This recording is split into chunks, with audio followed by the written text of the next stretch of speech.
अब हम लोग टूल्स के बारे में बात करते हैं जो एथिकल हैकर्स यूज करते हैं। खूब सारे टूल्स हैं जो एथिकल हैकर्स यूटिलाइज करते हैं। एक काफी पॉपुलर जो टूल एथिकल हैकर्स इस्तेमाल करते हैं वो है एन मैपर। जो एन मैपर टूल है या फिर एन मैप टूल है वो एक ओपन सोर्स टूल है जो यूज होता है नेटवर्क डिस्कवरी के लिए और सिक्योरिटी ऑडिट के लिए। तो नेटवर्क डिस्कवरी क्या होगी, बेसिकली आप नेटवर्क के अंदर डिस्कवर करते हैं क्या क्या सर्वर्स हैं, क्या उसके आईपी एड्रेसेस हैं, और उसके बारे में और स्पेसिफिक डिटेल्स होती हैं उसके बारे में आप जानते हैं, डिस्कवर करते हैं डेटा। और वो ओरिजिनली डिज़ाइन हुआ था लार्ज नेटवर्क्स के लिए, मतलब कि बहुत बड़े बड़े नेटवर्क्स हैं उनको अगर आप डिस्कवर करना चाहें, उसके बारे में जानना चाहें, तो तब एनमैपर यूज़ हुआ था। पर वो सिंगल होस्ट के लिए भी अब काम करता है। तो ये काफ़ी बढ़िया टूल है अगर आप इंफॉर्मेशन गैदरिंग करना चाह रहे हैं कोई भी सिस्टम के बारे में, जहाँ पे आप हैक करेंगे या फिर जहाँ पे हैक करके एक रिपोर्ट बनाएंगे सिस्टम सिक्योरिटी फ्लॉ ढूंढने के लिए। ये आपको बहुत इंपॉर्टेंट इंफॉर्मेशन दिखाएगा, जैसे कि कौन सी सर्विसेज अवेलेबल हैं, कौन से पोर्ट्स खुले हुए हैं, कौन से सर्विसेज जो हैं जो मैनेज हुए हैं सिस्टम के साथ। फिर आता है आपका मेटास्प्लॉइट। अब मेटास्प्लॉइट भी एक काफ़ी पॉपुलर टूल है। ये एक काफ़ी पावरफुल एक्सप्लॉइटिंग टूल है जो डेवलप हुआ था एक कंपनी के जरिए। इस कंपनी का नाम था रैपिड 7।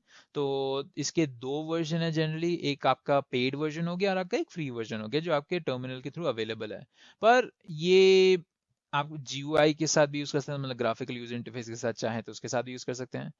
ये इसका काम होता है बेसिक पेनिट्रेशन इस टूल का। ये स्पॉट चेक्स भी करता है और वल्नरेबिलिटी चेक्स भी करता है। तो इसका काम बेसिकली वो हो गया। ये यूज़ होता है नेटवर्क डिस्कवरी के लिए फिर से, और इंपोर्टिंग और डेटा स्कैनिंग के लिए, और ये ब्राउज़र एक्सप्लॉइट मॉड्यूलिज्म के लिए भी यूज़ हो सकता है। इंडिविजुअल एक्सप्लॉइट्स अगर रन करना चाहें कोई भी सिंगुलर होस्ट पे तो वो भी कर सकते हैं। ये जो टूल है इसके अंदर आपके पास अभी 2000 से ज़्यादा नोन वल्नरेबिलिटीज़ रहेंगी खूब सारे सिस्टम्स की। तो अगर आप इस टूल को यूज़ करेंगे तो आपको पता चल जाएगा कोई भी सिस्टम में कोई नोन वल्नरेबिलिटीज हैं कि नहीं। एक और इम्पॉर्टेंट टूल है वो है बर्ब स्वीट। तो बर्ब स्वीट काफ़ी सिमिलर है वायर शॉक से। ये दोनों टूल्स काफ़ी सिमिलर हैं, एक ही काम करते हैं। तो ये मेनली यूज होते हैं ट्रैकिंग के लिए या फिर ट्रेसिंग के लिए कोई भी रिस्पॉन्सेज आपके सर्वर और क्लाइंट के बीच में। और ये काफ़ी पॉपुलर प्लेटफॉर्म है जो यूज़ होता है सिक्योरिटी टेस्टिंग के लिए, स्पेशली आपके वेब एप्लीकेशंस होते हैं उस केस में ये यूज़ होता है। अगर आप वेब एप्लीकेशन डोमेन में काम करने वाले हैं तो आप उस केस में बर्ब स्वीट का इस्तेमाल बहुत करने वाले हैं। तो बर्ब स्वीट या फिर जो वायर शॉक है वो एक कंप्लीट टूल सेट है जिसमें आप पूरी की पूरी टेस्टिंग प्रोसेस कर सकते हैं, पूरे का पूरा रिपोर्ट क्रिएट कर सकते हैं। आप इसको इनिशियल मैपिंग के लिए यूज़ कर सकते हैं, ऐप एनालिसिस के लिए यूज़ कर सकते हैं, अटैक सर्विस के लिए यूज़ कर सकते हैं, एक्सप्लॉइट ढूंढने के लिए, जो एक्सप्लॉइट्स होते हैं कि वल्नरेबिलिटीज के थ्रू आते हैं उनको ढूंढने के लिए भी यूज़ कर सकते हैं। और ये काफ़ी इजी है यूज़ करने के लिए और इसको कॉन्फ़िगर करना भी काफ़ी इजी होता है। तो आप इसको बहुत इंजॉय करने वाले हैं यूज़ करते समय। एक और जो टूल है मैं आप लोगों को बताना चाहता हूँ वो है एसक्यूएल मैप। तो ये बेसिकली आपके डेटाबेसेस को स्कैन करने के लिए यूज़ होता है। कोई भी एसक्यूएल वल्नरेबिलिटीज हुई वहाँ पे तो उसको ढूंढने में मदद करेगा। ये वेब एप्लीकेशंस के लिए काफ़ी काफ़ी यूज़फुल है क्योंकि अगर वो डेटाबेसेस से कनेक्टेड है आप ढूंढ सकते हैं जो भी ढूंढना चाहें। आप कोई भी एसक्यूएल वल्नरेबिलिटीज भी ढूंढ सकते हैं एसक्यूएल मैप में। फिर आता है आपका ईथर कैप। तो ईथर कैप जो है वो बेसिकली आपका एथरनेट के लिए यूज़ होता है। तो आपका जो नेटवर्क सिक्योरिटी टूल है ये वाला, ये बेसिकली आपका मैन इन द मिडिल की तरह काम करता है, मतलब कि वो बीच में रहेगा और को ढूंढने की कोशिश करेगा कोई लाइव कनेक्शंस तो नहीं आ रहे अनऑथराइज्ड, और कंटेंट फिल्टरिंग भी करेगा, और खूब सारी इंटरेस्टिंग चीज़ें करता है कोई भी कंटेंट जा रहा हो आपके एथरनेट के साथ। एथिकल हैकिंग के प्रोसेस में थोड़ा अंदर जाएंगे तो आप देख सकते हैं कि ये डायग्राम में कि सबसे पहले रिकग्निशंस हो गया, फिर स्कैनिंग हो गया, फिर गेनिंग एक्सेस, फिर मेंटेनिंग एक्सेस, फिर क्लियरिंग एक्सेस, फिर रिपोर्टिंग। तो मैं इसको थोड़ा और ब्रेक डाउन कर देता हूँ, थोड़ा बेटर एग्जांपल देता हूँ। इसके लिए अच्छे समझने के लिए आपको एक रियल वर्ल्ड सिनारियो समझना होगा। कोई एक्चुअल बैंक रॉबिंग होती है तो वहां पे भी ऐसे ही सिमिलर स्टेप्स यूज होते हैं, एक्सेप्ट आपका लास्ट वाला रिपोर्टिंग जिसमें आप बताते हैं कि बैंकों की क्या क्या वल्नरेबिलिटीज थे।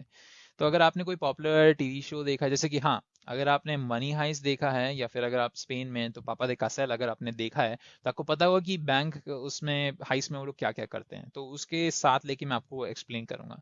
तो सबसे पहले आता है हमारा वो है रेकोनेसेंस। रेकोनेसेंस बेसिकली हो जाता है आपका इंफॉर्मेशन गैदरिंग, जहां पे आप इंफॉर्मेशन को गैदर करते हैं।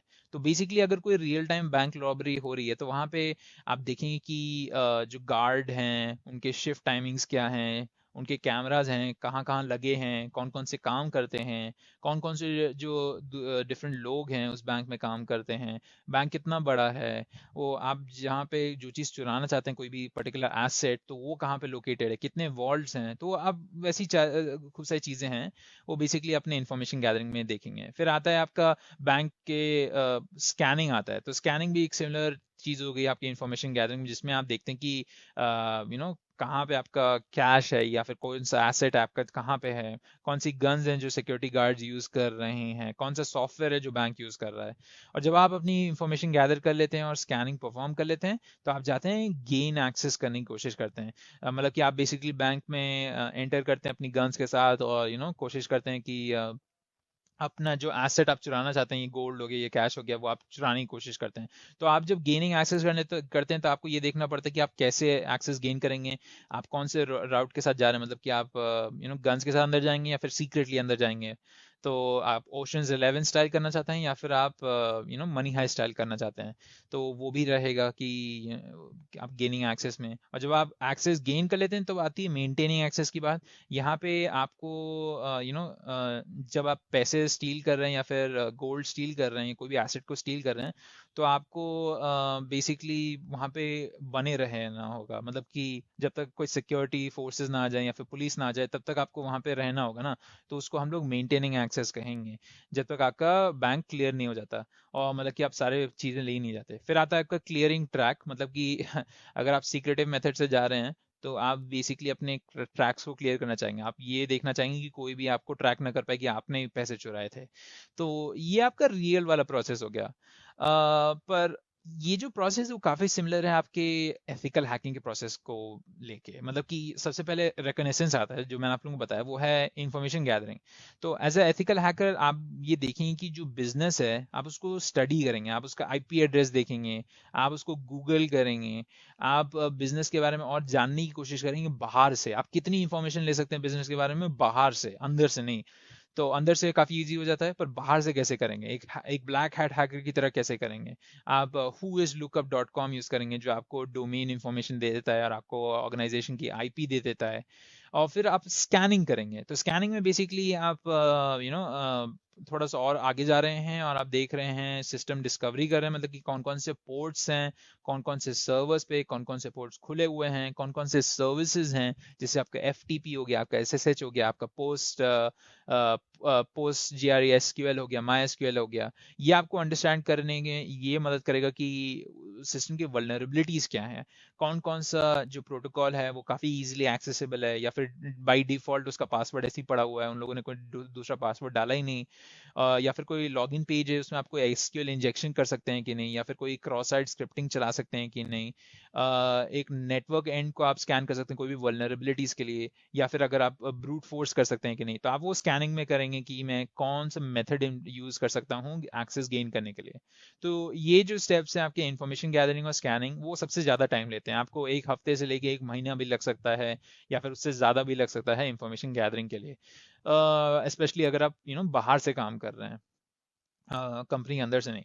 फिर आप जाते हैं तीसरे स्टेप पे, वो है गेनिंग एक्सेस। तो गेनिंग एक्सेस जो है उसमें आप बेसिकली क्या कर रहे हैं, आप सिस्टम के अंदर जा रहे हैं, आप सिक्योरिटी मेजर्स को बाईपास कर रहे हैं। अगर ऑर्गेनाइजेशन को पता चल जाता है कि आप बाईपास कर रहे हैं तो आपको एक्सेस को मेंटेन करके रखना है ना, मतलब कि आप मेंटेन एक्सेस तभी करेंगे जब आप इंफॉर्मेशन चुरा रहे हैं। और अगर कंपनी को पता चल गया कि आप एक्सेस कर रहे हैं तो वो कोशिश करेंगे कि वो आपको आपको एक्सेस हटा दें सेंसिटिव डेटा से, आपका एक्सेस।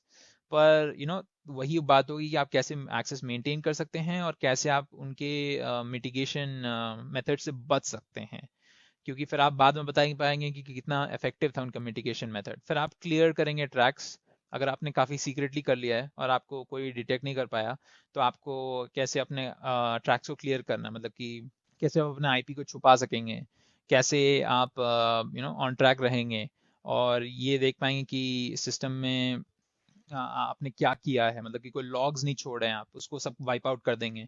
तो अगर आप ऐसे कर पा रहे हैं कंपनी में, मतलब कि कुछ काफ़ी क्रिटिकल इश्यूज हैं उस सिस्टम के साथ, क्योंकि आप अपने पूरे ट्रैक्स क्लियर कर पा रहे हैं।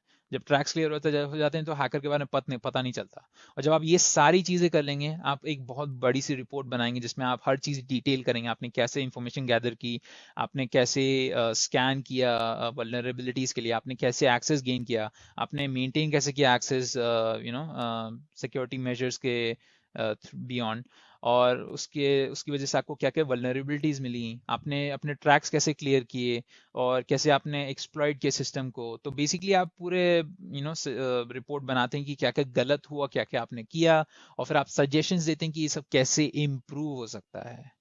तो बेसिकली ये होता है आपका प्रोसेस ऑफ एथिकल हैकिंग। मैं फिर से बता दूं, आपका रिकॉग्निशंस जिसमें आप इंफॉर्मेशन गैदर करते हैं, फिर आपका स्कैनिंग जिसमें आप वल्नरेबिलिटीज को जानते हैं, और वल्नरेबिलिटीज जानने के बाद आप एक्सेस गेन करते हैं, फिर अपनी एक्सेस को मेंटेन करते हैं, और जब आप अपना काम कर लेते हैं तो आप अपने ट्रैक्स को क्लियर कर लेते हैं, और फिर आप रिपोर्ट बनाते हैं जो आप अपने ऑर्गेनाइजेशन को देते हैं।